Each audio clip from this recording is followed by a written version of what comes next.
कृष्णा के साथ आपका स्वागत है। श्री गीताचार्य भजाम्यहम के उद्घोष के साथ स्मरण करते हैं श्रीमद् भगवद गीता के इस शाश्वत संवाद का। ध्यान से करते हैं प्रारंभ। ध्यान यानी कुरुक्षेत्र के मैदान में पार्थाय प्रतिबोधिताम भगवता नारायणेन स्वयं व्यासेन ग्रथिताम पुराण मुनिनाम मध्ये महाभारतम अद्वैष्टामृतवर्षिणीम भगवतीम अष्टादशाध्यायिनीम अम्ब त्वाम अनुसंदधामि भगवद गीते भवद्वेषिणीम। तो अष्टादशा भुजा यानी कि 18 भुजाओं के रूप में जो 18 अध्याय हैं, उनमें से दूसरा अध्याय जो सांख्य योग है, उसमें हम विषाद योग जो प्रथम अध्याय है, जिसमें अर्जुन ने अपनी पीड़ा, अपनी दुख, अपनी चिंता के साथ में युद्ध नहीं करूंगा वाली बात जो है वो अब तक कह चुके हैं, और कृष्ण भगवान उनको स्थित प्रज्ञ के लक्षण बतला रहे हैं। उस क्रम में कल हमने 64वें श्लोक तक दूसरे अध्याय में प्रवेश कर लिया था, और 65वें श्लोक की तरफ बढ़ने से पहले 64वां श्लोक एक बार फिर से देख लें, क्योंकि कंटेक्स्ट ध्यान में रहने से बात को पकड़ने में आनंद आता है। तो कल ये बात आई थी, राग द्वेषव युक्तेस्तु विषयान इंद्रियेश्वरन आत्मवश्यर विधेय आत्मा प्रसादमधिगच्छति। प्रसाद शब्द को याद करें। प्रसाद जो शब्द है उससे हम एक तो अर्थ ये लेते हैं कि मंदिर गए और हथेली में हमारे कुछ आया और हमने गप खा लिया उसको, तो प्रसाद हो गया। प्रसाद का एक अर्थ प्रसन्नता के साथ में भी है। और श्रीमद् भगवद गीता क्या है? यात्रा है। कहां से कहां तक की? स्वामी श्री ईश्वरानंद गिरि जी महाराज कहते हैं, जो अशुद्ध आत्मा का भाव है वहां से शुद्ध आत्मा और आत्म मुक्ति तक की यात्रा है। और प्रसाद शब्द जो है उसको थोड़ा और अच्छी तरह समझने की प्यास जब जागी, तो पहली बार अपने जीवन में मैंने संस्कृत से अंग्रेजी भाषा शब्दकोश, जो कि स्टूडेंट संस्कृत इंग्लिश डिक्शनरी है, वामन संग्राम आप्टे जी की मोतीलाल बनारसीदास प्रकाशन से प्रकाशित हुई है, और मुझे बहुत पहले उमेश नागरकट्टे जी ने दी थी। तो मैंने प्रसाद शब्द का अर्थ देखना इसलिए जरूरी समझा क्योंकि जो 64वां श्लोक है इसमें भी प्रसाद आया है, और जो 65वां श्लोक प्रारंभ होगा ना, वो भी पहले आप देखिए है क्या।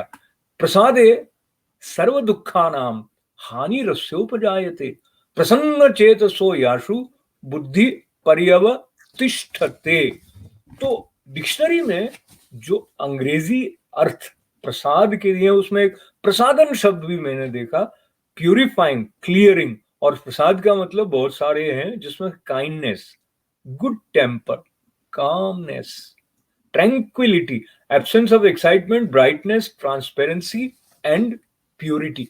तो प्योरिटी जो शब्द है, शुद्धि है, यहां भी आया। और स्वामी श्री ईश्वरानंद गिरि जी महाराज ने कहा कि अशुद्धि से शुद्धि तक की यात्रा है।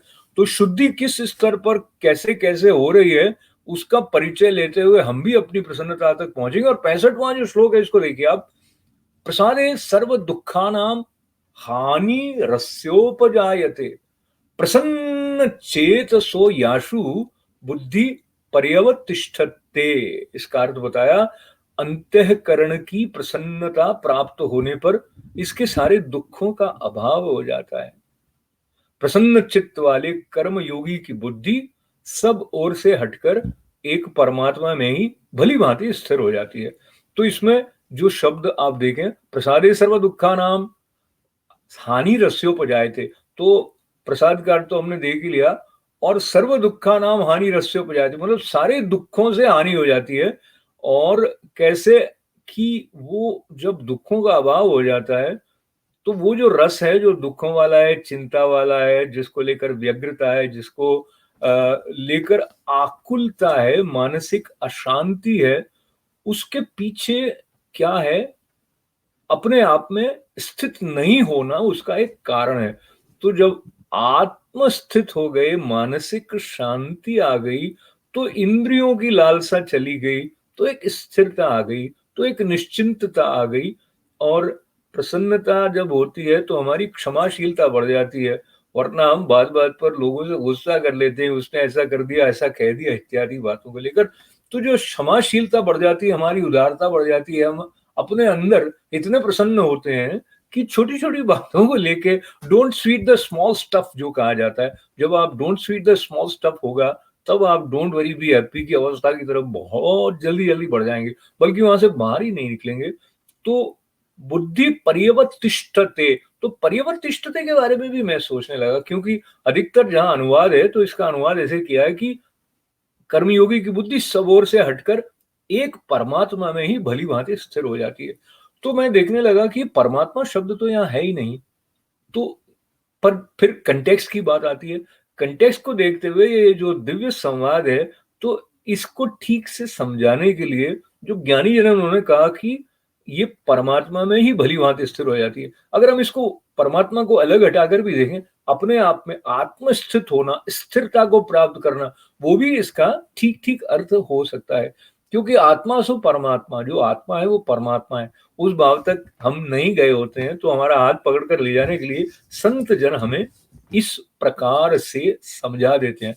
जो कंटेक्स्ट है उससे मीनिंग निकलता है, जो संदर्भ है वो सार तक ले जाता है। इस बात को हमें भूलना नहीं चाहिए, और इसीलिए ये कहा गया है कि सूक्ष्म बुद्धि नहीं होगी तो बहुत सी ऐसी जो बातें हैं वो पकड़ नहीं सकेंगे।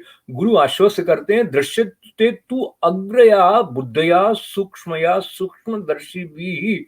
बुद्धि एकाग्र हो, कंसंट्रेशन हो, सूक्ष्म हो, सटल बातों को पकड़ती हो, तब वो आत्म दृष्टि के द्वारा आत्मा को ग्रहण करती है। तो बात सारी आत्मा को ग्रहण करने की है, और आत्मा को ग्रहण करने के साथ जुड़ी हुई जो आगे के श्लोक की बात है श्री कृष्ण भगवान की, वहां तक चलते हैं।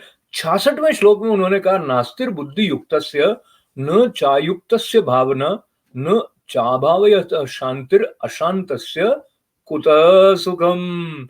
इसको बहुत अच्छे से पकड़े आप, इसका ठीक ठीक अर्थ ऐसे दिया है।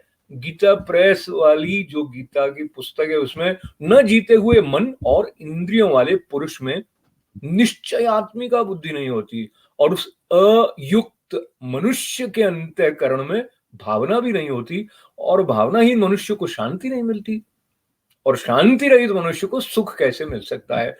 तो डोंट वरी बी हैप्पी की जो बात है, उसके लिए स्थिरता, शांति पहली शर्त है।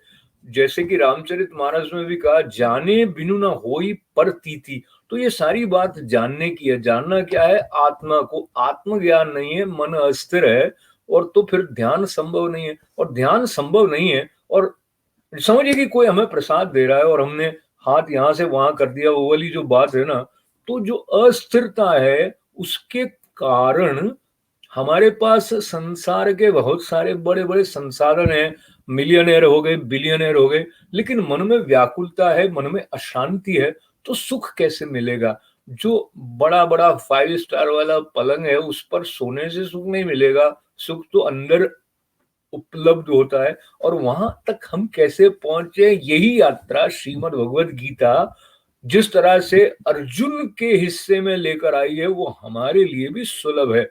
तो कहा कि न चाभावयत शांतिर अशांतस्य कुतः सुखम। भावना ही स्थिर नहीं हुई तो शांति नहीं है, शांति नहीं है तो सुख कैसे मिलेगा? मन में उद्विग्नता रहेगी, काम रहेगा, क्रोध रहेगा, लोभ और ईर्ष्या जहां बहुत अधिक होंगे, वहां पर शांति तो होगी नहीं, और शांति नहीं होगी तो सुख नहीं होगा। तो हम सुख के पीछे भागते भागते ऐसी जगह पर पहुंच जाते हैं जहां हमारा जो जीपीएस है, जिसको लेकर हम सुख के लिए दौड़ रहे हैं, वो काम करता नहीं है। वो हमें कोई ऐसी जगह पर ले जाकर छोड़ देता है जहां आगे कोई पटरी है या रास्ता बंद हो गया है, और हमें लौटना पड़ता है। पर अगर हम श्रीमद् भगवद गीता की शरण लेकर अपने अंदर लौटते हैं, तो डोंट वरी बी हैप्पी की अवस्था को बहुत जल्दी प्राप्त कर सकते हैं, बल्कि हम कर रहे हैं, करना चाहिए हमें।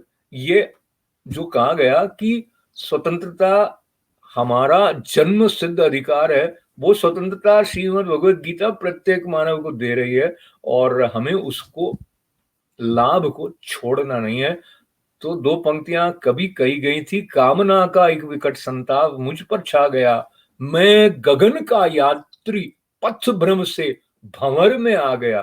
तो जो कामनाओं का संताप है उसको छोड़कर जो आनंद का आलाप है उसको हम अपने भीतर तरंगित होने दें, उसको अपने भीतर आनंद के सृजनात्मक नृत्य को करने की अनुमति दें और उल्लास से उसमें सम्मिलित भी हो जाएं। और अब ये पल आ गया है जहां पर आपका धन्यवाद देने के साथ साथ उन्हें ये जो माध्यम है हमारा, जो कि यूट्यूब चैनल है, फेसबुक है, इसमें लाइक और शेयर इत्यादि कहने का जो प्रावधान है उसका अपना एक महत्व है। वो जैसे हम यज्ञ में स्वाहा कहते हैं, ये उस प्रकार की बात है।